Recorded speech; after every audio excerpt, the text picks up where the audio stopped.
Can you remember your first comic book? I imagine if you started later in life, or if it was just a lot more recent because you're a lot younger, you probably do remember. But I'd argue that for a lot of you, you might not. You might just have a vague idea. For me, I couldn't tell you what my very first comic book was. I remember Mum giving them to us when we were younger, but I primarily think of my childhood comic experience being with the animated series for Batman, or even the X-Men and Spider-Man cartoons. But chances are, if you thought of a comic, you're thinking about it very fondly right now, and quite possibly considering where it started and where you are now. And that's kind of what I want to talk about. I want to talk about the history of comics, because it's incredibly important to look at where it started and where it got now. What's coming up is sort of an adaptation of a series of lectures I gave to my students, focusing primarily on the history of comics. But hey, where do we start? It's very tempting when discussing early comics to go back to ancient Egypt and the hieroglyphics and discuss them as if they were the first comics. However, consider the way people of ancient Egypt would encounter the hieroglyphics. Would they see it as something comparable to comics, or would it be seen as writing? Comics are primarily a commercial medium, so when considering the first comic book, consider the audience. Hieroglyphics was the writing form of the day, and would be read by those high class enough and fortunate enough to be able to read.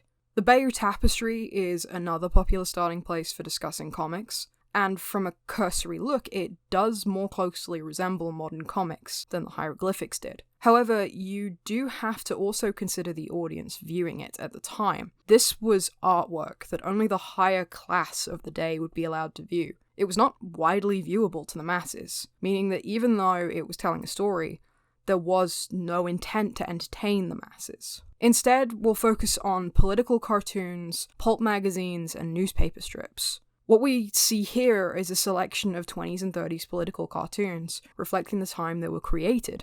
The one on the left reflects the Great Depression, during the 1920s and 30s, with a squirrel asking the former banker, "Why didn't you save some money for the future when times were good?" We see an individual story unfolding in this single panel, a man affected by a Great Depression, and those who weren't acting as though survival was easy. On the right, we see a 30s cartoon referring to the military leaders, scientists, and government leaders crying over war. The caption "crocodile tears" and the fact that each of the figures are depicted as crocodiles plays into the idea of predators tricking its prey into thinking it's weak. That even though they are crying, it's just for show. These particular figures are still making money and furthering their own agenda, despite the atrocities. Political cartoons such as these were a very powerful tool, especially in newspapers, as while they took up little room on the page, their message was strong. In addition to the political cartoons, many newspapers also printed comic strips. These comic strips would tend towards the comedic in tone and would generally receive favourably, hence the term comic strips. The syndicated comic strip meant that each week, a new strip with the same characters telling one long story would be printed. For many during the Great Depression, the idea of having a syndicated comic strip was incredibly appealing, as not only would you have a regular income, but you could guarantee that a large portion of the American population would see your work. Outside of the newspapers, you would also find what would become known as the pulp magazines, so named for its use of cheap pulp paper. These magazines would contain short stories in the fantasy, science fiction, crime, or noir genre. These magazines were cheap, but contained stories written by the likes of Agatha Christie and Arthur Conan Doyle, the writer of Murder on Orient Express and the creator of Sherlock Holmes, respectively. The combination of political cartoons, comic strips, and pulp magazines gave rise to the perfect environment for comic books to rise. These syndicated comic strips did actually make it overseas to both here in the UK and to Europe, through a company called King Feature Syndicates.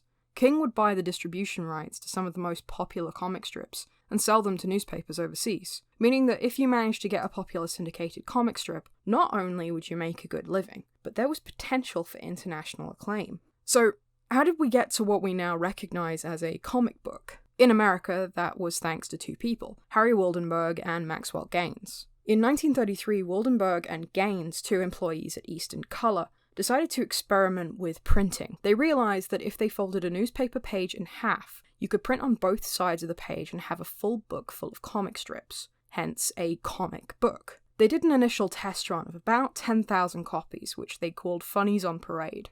The book sold incredibly well. However, after a while, you kind of run out of material, which led to New Fun Comics, the first American comic book made of brand new material. One particular book I'd like to highlight is Detective Comics, a book that is still being published today. This was actually the first comic book to have a dedicated theme. It's detective stories. They didn't really hide that very well, did they? Overseas, Europe and the UK were also inventing the comic book, and this was very much based on the same principle as the American printing process, realizing that they could sell books entirely of comics. In Belgium and France, we saw the publication of Le Petit Vingtieme, which was home to Tintin by Herge. In France, we had Corps Valiant, or Bravehearts, which also printed Tintin, but for a French audience. Here in England, we still have the Beano, and the Dundee, which is currently known for characters like Dennis the Menace. Dell Comics, an American company, had the right to produce comics based on Walt Disney properties beginning in 1936, which followed specific characters like Mickey and Donald, or saw the entire cast together to create fun little adventure stories. Just like the syndicated strips, these saw a wide distribution in Europe and England. All of these were the first comic books arriving between 1929 and 1937. In 1938, we got the first superhero comic book. This didn't start fully formed, however. Jerry Siegel and Joe Shuster were two young kids, both born in 1914. They dreamed of getting out of the Great Depression by writing and illustrating stories. Specifically, they dreamed of making it big as newspaper comic strip creators. In 1933, they created a short story called Reign of the Superman. This featured a mad scientist gifting a man great telekinetic power. The man goes mad with power and kills the scientist and plans to take over the world. However, he doesn't realize that the powers are not permanent, and once they run out, with no scientist there to revive them, he goes back to living in obscurity. The story was fine, but needed to be reworked for a comic strip, and they decided to make their titular Superman the hero, basing him on mythological heroes and dressing him like a circus strongman. They ended up failing to sell it as a comic strip, but Major Malcolm Wheeler Nicholson of National Periodicals, the company we now call DC Comics, saw potential and asked if they could print it as a comic book. Siegel and Shuster eventually took the deal, and sold the rights to Superman for just $130. In 1938, the world was introduced to Superman in Action Comics #1, the first superhero and the champion of the oppressed, heavily influenced by the creators having to endure the Great Depression. So yes, superhero comics have always been political. Superman was so widely popular that national publications, DC Comics, approached Bob Kane and asked him to come up with a similar concept for their detective comics. Bob Kane is now not looked at so favourably as he once had due to his actions behind the scenes. See Comic Tropes video on Bob Kane, it's very entertaining. But Bob Kane made his money and acclaim by paying others to write and draw his assignments. And when it came to this assignment, Kane approached Bill Finger for help.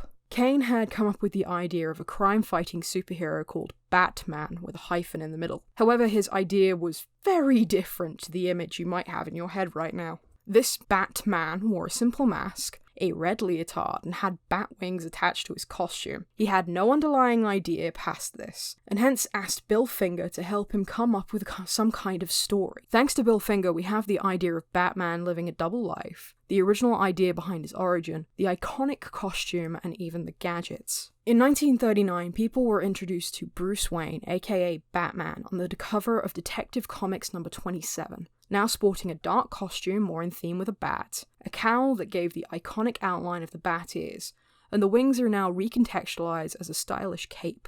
Early on, the character also sported purple gloves, though these were phased out fairly quickly. With the introduction of both Superman and Batman, the comic book world began its first obsession with the superhero. Many other companies decided to try and cash in by creating characters inspired by Batman and Superman, but with their own spins. Pep Comics #1 saw the creation of a patriotic superhero called The Shield, a hero in a red costume with a blue mask, an American flag-inspired chest piece, gloves, and boots. Pep Comics will also come up again for a different reason later on. We also have Whiz Comics #2, which was actually the first issue, named #2 because #1s weren't selling very well at the time. But this introduced a character you might recognize. This is Captain Marvel, created by C.C. Beck. Captain Marvel was created to try to one-up the concept of Superman. While Superman lifted a car on his first cover, Captain Marvel could throw the same car and smash it into a wall. Captain Marvel was a very long history moving forward, but what's important to remember is that he was solely created to mimic the popularity of Superman. For more information on that, see Comic Drake's videos. A final example of this would be the Black Terror, appearing in Exciting Comics, and his sidekick Tim, both sporting a black costume with yellow highlights, a blue and red cape, and a skull insignia on their chest. The popularity of superheroes was so strong at the time that when famous comic strip turned comic book creator Will Eisner started to pitch the character of the Spirit, his editor instantly asked what his costume would look like, prompting Eisner to add a mask and gloves to the character to make him look both mysterious and more in line with superhero culture. During this boom, we start to see the beginnings of a very specific company. In 1939, Timely published Marvel Comics #1, which introduced two characters fans of the Marvel Universe might recognize. First, the Human Torch, created by Carl Burgos. The Human Torch was an android created by Professor Phineas T. Horton, but due to a flaw in his design, the android burst into flames the first time it was exposed to oxygen. The android escapes, learns to control its abilities, and begins fighting crime in New York. Secondly, the issue also introduced Namor the Submariner, a half-human, half-Atlantean with a hatred for humanity. Namor would largely be seen as a menace to society, but with an underlying heart of gold. Both of these characters were popular during the time, but would become more famous nowadays for their association with the modern Marvel Universe. However, there is one major global event that I am overlooking, and this is primarily because so was America. The reason I'm primarily talking about American comics right now is because Europe, Britain, and Japan were engaged in the Second World War. With countries at war, resources were scarce.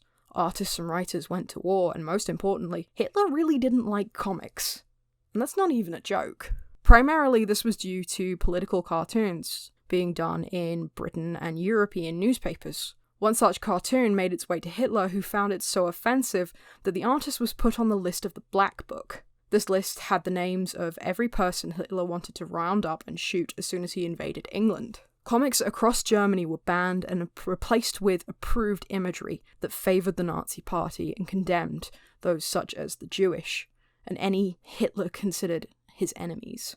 When countries such as Belgium and France were invaded, the comic industry collapsed as Nazi-occupied countries followed German rule. This meant the end to stories such as Tintin, Le Petit Vingtieme, and imports of American material. Essentially, the Franco-Belgian comic scene grinded to a halt. While America hadn't joined the fight yet, the same couldn't be said of American comics. A large majority of comic writers and artists were Jewish, and were very aware of what was going on overseas. While many artists and writers did use pseudonyms, primarily due to anti-Semitism in America, they could not contain their frustration and anger. Names we now hold in very high regard are actually aliases. Bob Kane's real name is Robert Kahn. Bill Finger was Milton Finger. Jack Kirby was Jacob Kurtzberg. Carl Burgos was Max Finkelstein. And even Stan Lee was originally Stanley Martin Lieber.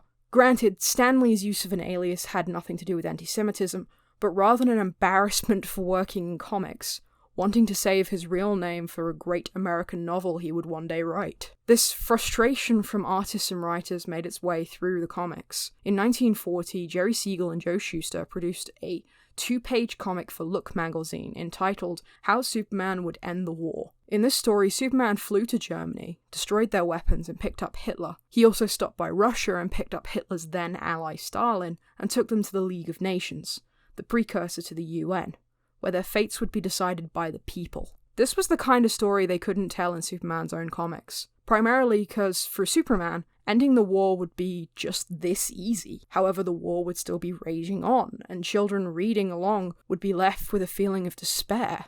Interestingly enough, this story did actually make it to Hitler, who referred to Siegel and Shuster as mentally and physically castrated. Then, in 1941, Timely Comics, the precursor to Marvel, released Captain America #1 by Joe Scheinman and Jack Kirby. This book didn't hold any punches, literally. The cover depicts Captain America punching Adolf Hitler straight in the face. It's hard to really convey just how shocking this cover was when it came out. The very idea that a character dressed in the American flag would openly take a side. There was no denying what was being shown here, emphasized by their caption, "Smashing through, Captain America came face to face with Hitler." American comics took a firm stance in the war before America did. Interestingly, Captain America #3 also saw Stan Lee's first work for Marvel, in the short story, Captain America Foils the Traitor's Revenge.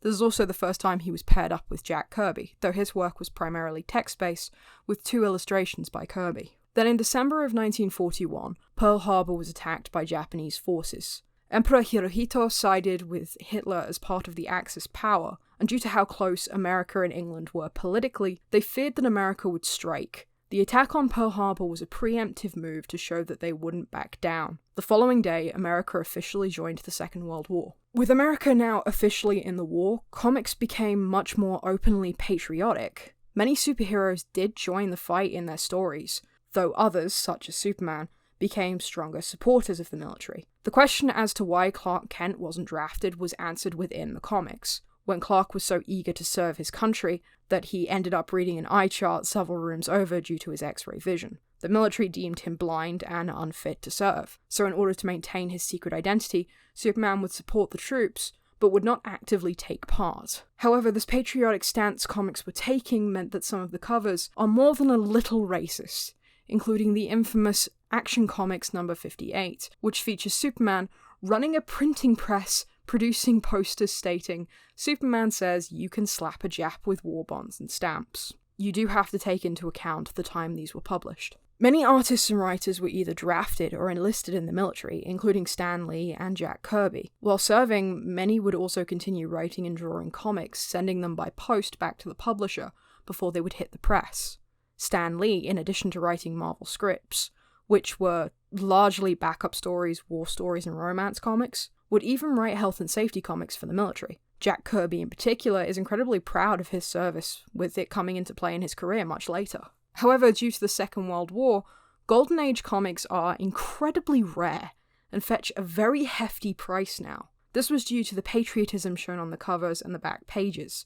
Children were encouraged to recycle paper, such as the comic they happened to be holding, and donate the money to buy war bonds. Hence how we get such lines as, "Each bond you buy is a bullet in the barrel of your best man's gun." Outside of superhero comics, characters closer to the young reader's age were introduced to give kids role models to help with soldiers overseas. 2 of the most notable examples were the Boy Commandos, created by Joe Simon and Jack Kirby, as well as Archie, who first appeared in Pep Comics number 22. Archie is still around today, having been rebooted in 2015 by Mark Waid and Fiona Staples, the artist behind Saga. Characters such as these were intended to promote good behaviour in the youth, and to offer ways they could help out with their parents' coping. For the soldiers overseas, they would be sent care packages, containing chocolates, letters from home, and most notably, comics. These comics would largely be superhero fare, and were meant to encourage the soldiers and remind them that they were not alone. This gave extra meaning to the patriotic storylines, reminding the soldiers what they were fighting for, reinforcing the idea of the enemy. But largely, they provided them with entertainment. Because of these care packages, American comics were now reaching many countries they hadn't been before. In contrast, soldiers were also seeing comics and works from many other countries they'd never even thought of. The cultural exchange was so big that in Papua New Guinea, soldiers encountered tribesmen who became fascinated by their comics. And this fascination went so far that they started decorating their shields with images of the Phantom, a character whose entire premise was that he is the man who never dies. These shields still exist, and some have been donated to museums to preserve their cultural importance.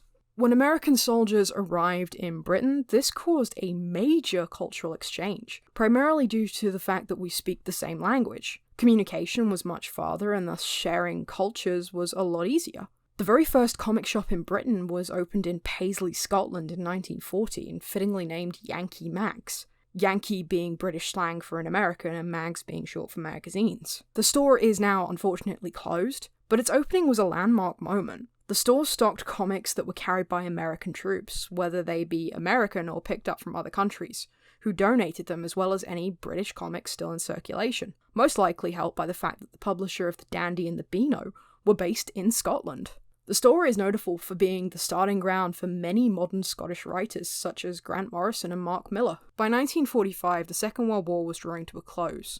On April 30th, Hitler and his wife Eva Braun committed suicide in the Führer's bunker, and this was due to the Allied forces getting closer and the idea that he'd rather die than be captured. This slowly caused Europe to regain freedom from under Nazi rule. Following this, on August 6th, the first nuclear bomb was dropped on Hiroshima, Japan. The bomb was dropped by the Enola Gay under the orders of America, Britain, and Canada. On August 9th, a second bomb was dropped on Nagasaki, Japan. Both of these bombs devastated the area and caused the Japanese to almost immediately surrender. Between the two bombings, an estimated 210,000 people died, including women and children.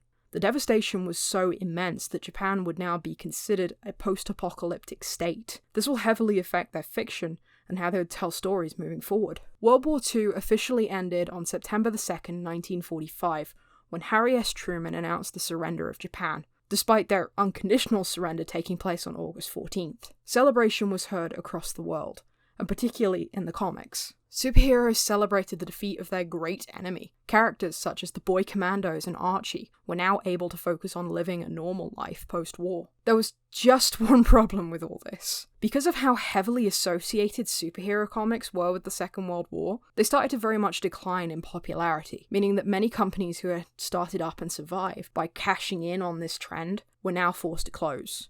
Those who survived began to focus on other genres. Most notably, the new craze was horror and romance comics. Superheroes were still around, Superman and Batman in particular survived, but if you wanted to sell a book, it better be horror or romance. This meant that artists and writers returning from the war had to get a grips pretty quickly.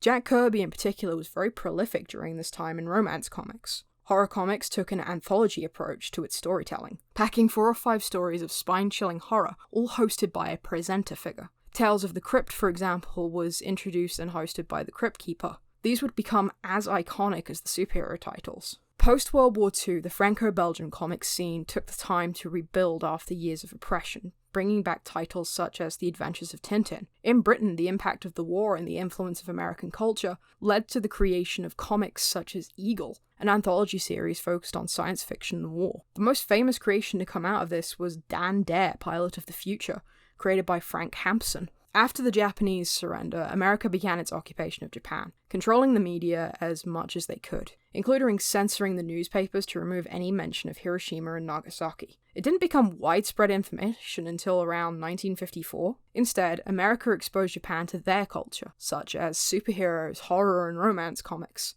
as well as the works of Walt Disney. This exposure to Disney in Japan heavily influenced the Japanese youth, including a certain young artist we'll be hearing about next time. But to highlight just how much this cultural exchange shaped the medium coming forward, the work of Disney and the German film Metropolis led to one of Tezuka's earliest creations, Metropolis. Though Tezuka has stated that he never actually saw the film, he instead took inspiration from the iconic poster. A work he created at the age of 20 years old shows many hallmarks of a Tezuka story very early on, including character designs he'll use as core archetypes in later work, and the story revolved around an android that escaped and tries to explore the city. The android is able to change genders as well, and use this fun and childish nature to accidentally cause havoc. The comic was adapted in 2001 by Rintaro, however the film fuses the manga storyline with that of the original 1927 Metropolis. Tezuka's work goes on to heavily influence not just manga, but comics worldwide. However, that's a story for next time.